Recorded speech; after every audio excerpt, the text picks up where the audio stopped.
everyone, it's Kelly here. I just want to come to you for just a brief minute because I'm driving, but I am hot this morning, on fire, hot. So, as some of you, my friends, probably saw me post yesterday on Facebook that the CDC admitted to fudging the numbers. So MARICOPA County in Arizona, the hotspot, just came out on the 19th and admitted the same thing, to numbers. But here's the interesting thing. If you had been tested positive 60 days before dying of anything else like automobile accident, it got marked as a viral death. Here's why I'm so upset about this. Every single day when I'm at work, I have to tell loved ones that they cannot be with their loved one in the hospital because of the virus, because it's so bad, right? Because it's so deadly, because this is what the hospitals are pushing on us. I'm telling you right now that I have, like last shift, so not last night, but the shift before, we had a woman who miscarried. She miscarried a baby, and her husband could not be at the hospital with her because they won't allow it. They will not allow it.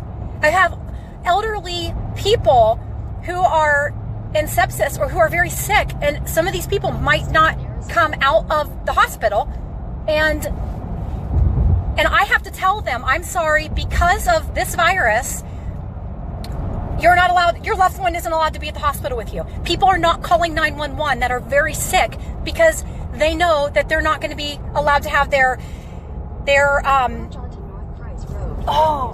I'm just so mad. I'm so angry about this because we have been manipulated. It's the masks. It's telling people that they can't be with their loved ones. It's literally watching the suicide rates go up. What, 40% increase in suicide rates? And why? Why is this? Why are we allowing this to happen? Because we're not brave enough or bold enough to stand up and say something? I refuse. And dear Lord, I refuse to wear a mask. I refuse to do it. And when I go places, I try to educate people and I try to tell them, like, you are being led astray.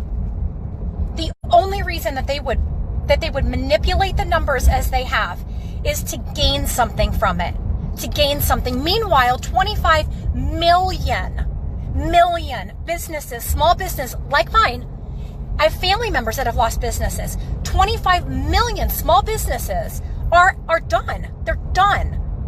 They may not ever opening up again. And then I walk into Walmart the other day and I see that they're remodeling everything. Wonder where they got all that money from. Putting the small businesses out of business and then taking their business, and now they can remodel. I went to 3 different Walmarts and they're all remodeling. Meanwhile, the numbers are fudged. The numbers are fudged. Only 9,000. And I don't want to say only. I'm sorry, I didn't mean to say that. 9,000 deaths attributed to COVID. And here in Maricopa County, Arizona, like I said, one of the hot spots, if you were diagnosed with COVID within 60 days before dying of another unrelated disease, they marked it as a COVID death. Now, I'll probably get banned from this platform, and it'll be my second strike. So I'm hot because I cannot stand that I have to tell a patient, you cannot be with your loved one during this emergency because of this made up bullshit lie that is being fed so that we will be in submission. This is a test to see how far we will let them push us. And I'm telling you, if we all stopped wearing a mask tomorrow, it would be done. It would be done. They would have nothing. But we're too afraid. We're too afraid to say no. We're too afraid on the billboards now in Arizona, it says, not only does it say a mask, it says protect your children. A mask is not enough. So the mask is not enough now to protect your children. They need a vaccine. And they also need proper medical attention. That's what the masks, or what the billboards now say in Arizona. So I hate it. I hate telling someone who's dying that they can't be with their family. It's wrong. It's wrong. It's wrong. It's bad medicine.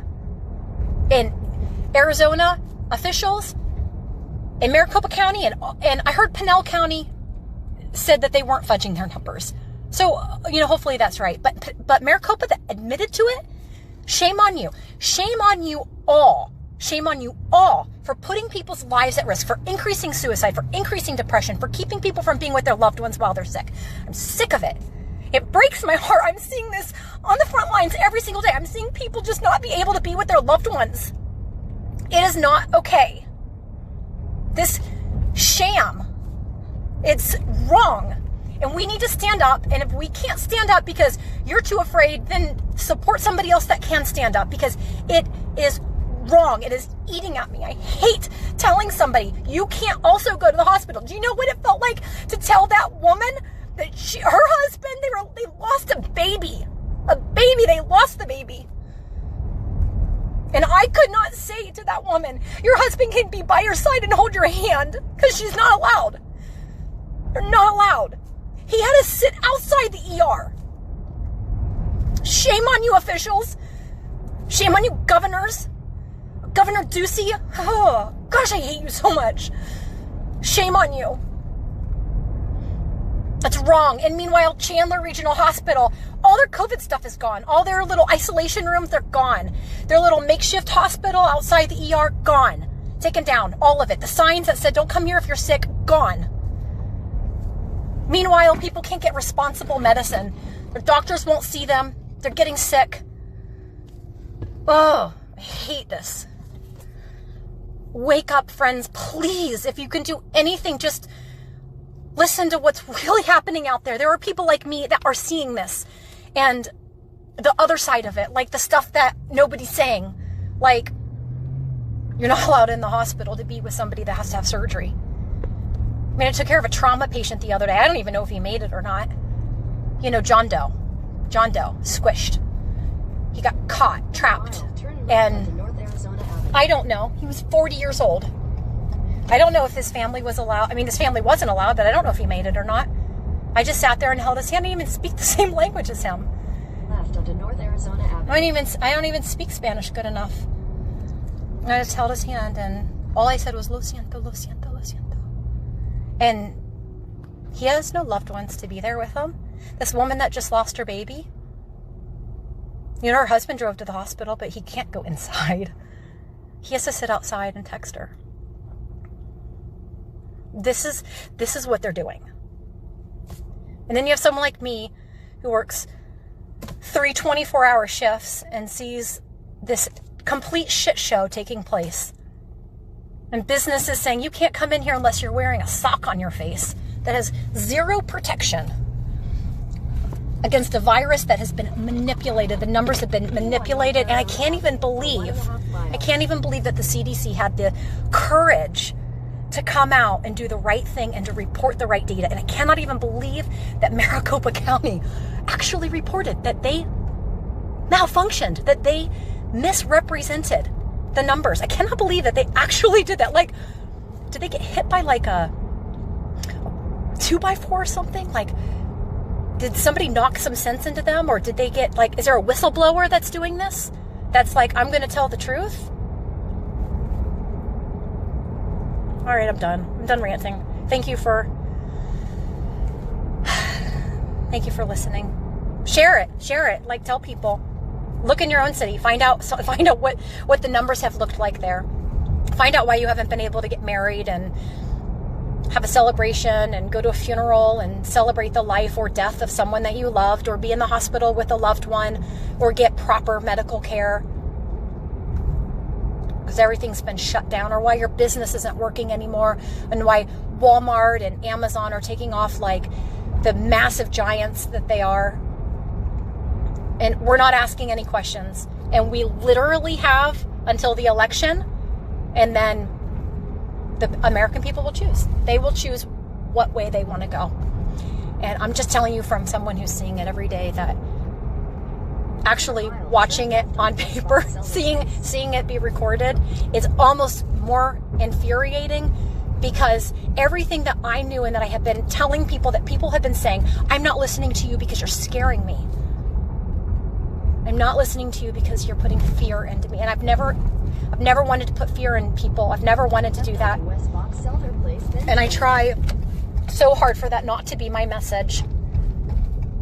But when you're so passionate about this because you see it, I'm watching it, people aren't getting sick. I've seen one COVID patient, one in 6 months or 5 months or however long this has been. One single patient. I have video recorded of hospitals that are empty. And like literally empty. And the whole time. Your destination is on. Meanwhile, people have lost their jobs and businesses are being closed down and they can't be with their loved ones. So thank you for listening to me. I know most of my friends feel the same way, and I just would encourage you to start speaking truth. And if you don't know it, start doing the right research, because I mean, now they're just like putting the information out there. I'm done being angry. I'm done feeling like I'm like the only voice for some of these people. It sucks. Like, it's an honor. I'm honored that I get to be with the people in the back of the ambulance, that I get to be with them. It's honorable to me that God chose me for that moment. Because you know what I do with my patients? I pray with them. Most of them, I pray with them. And all of them want it. Every single patient wants it. Every single one. I literally pray with every single one of my patients. Because they have no hope. They think they're going to go to the hospital and get COVID and die. They have no hope. And then when I tell them their family can't be there, and I have to tell them that the reason why is because COVID is so bad, it is so hard to blatantly look at somebody and say, I'm sorry that your husband can't be with you when you just lost this baby. I'm sorry that that's the situation right now. Makes me sick. I hope that these officials pay for this, because they owe every single person that's been affected by this, they owe them an apology. And it's not just people that have lost someone or someone that's been sick in a hospital. These are people that, like me, who just feel like,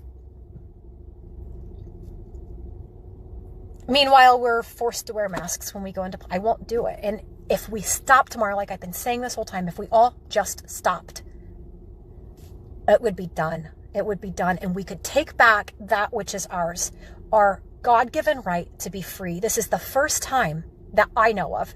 I could be not accurate in saying this, but this is the first time that I know of that free people that are not sick have been masked.